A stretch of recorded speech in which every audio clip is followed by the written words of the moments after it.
Magandang umaga po sa ating lahat, mga kapatid. Magandang umaga din po, Father. Araw ng Biyernes sa unang linggo ng Kwaresma.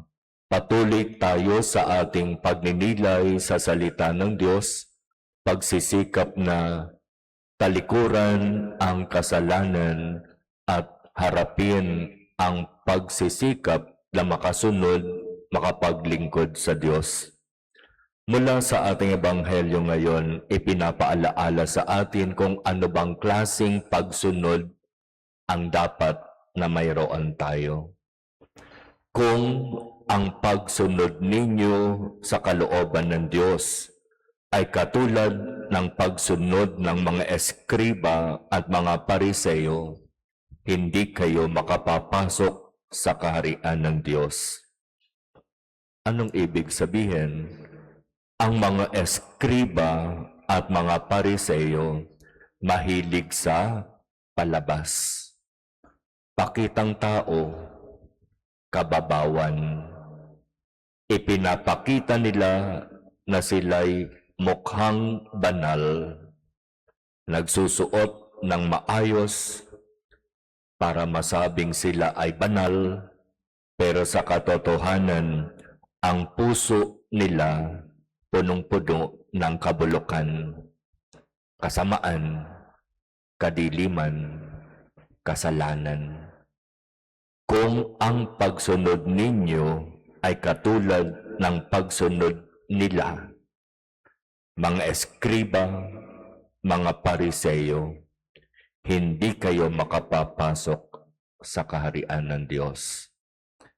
Kung ang aking ginagawang pagsunod at paglilingkod ay para lamang masabi na ako ay mabuti, banal, taga-simbahan, nagdarasal, nagsisimba, at tumutulong sa mga nangangailangan, pero ang puso ko naman ay hindi nagpapatawad. Wala akong pinag-iba sa mga eskriba at pariseyo. Kaya ang paalaala ng Ebanghelyo, kung maghahandog ka sa Diyos at maalaala mo na may sama ng loob sa iyo ang kapatid mo, iwan mo muna ang iyong handog. Makipagkasundo ka sa Kanya. At pagkatapos, saka ka magbalik at maghandog sa Diyos. Mas matutuwa ang Diyos kapag gagawa tayo ng paraan para makipag-reconcile, para makipagkasundo. Aanhin ng Diyos ang ating mga handog, ang ating mga offering, ang ating mga donation, ang ating mga ginagawang charitable works. Kung alam naman natin sa sarili natin, merong kapatid na halos 1 taon ko nang hindi kinakausap. Makita ko lang, kumukulo na ang dugo ko. Kapag alam ko na darating siya, iiwas ako. Hindi ko kayang magpatawad. Sayang ang mga handog.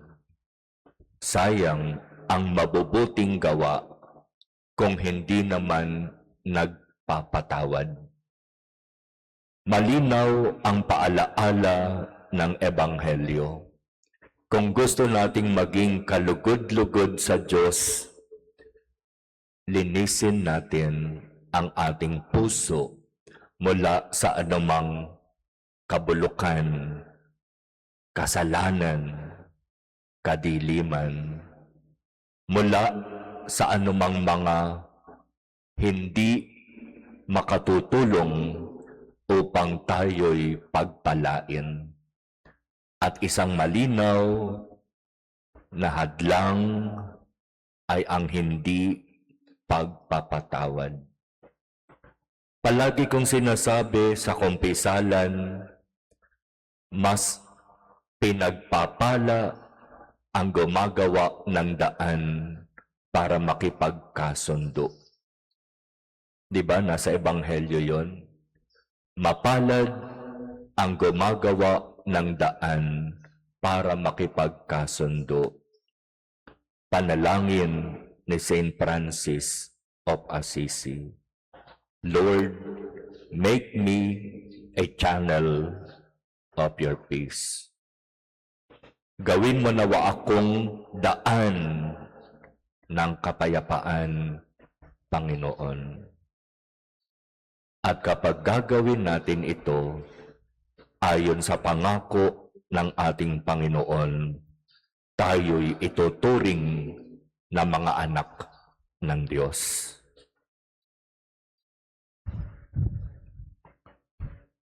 Amen.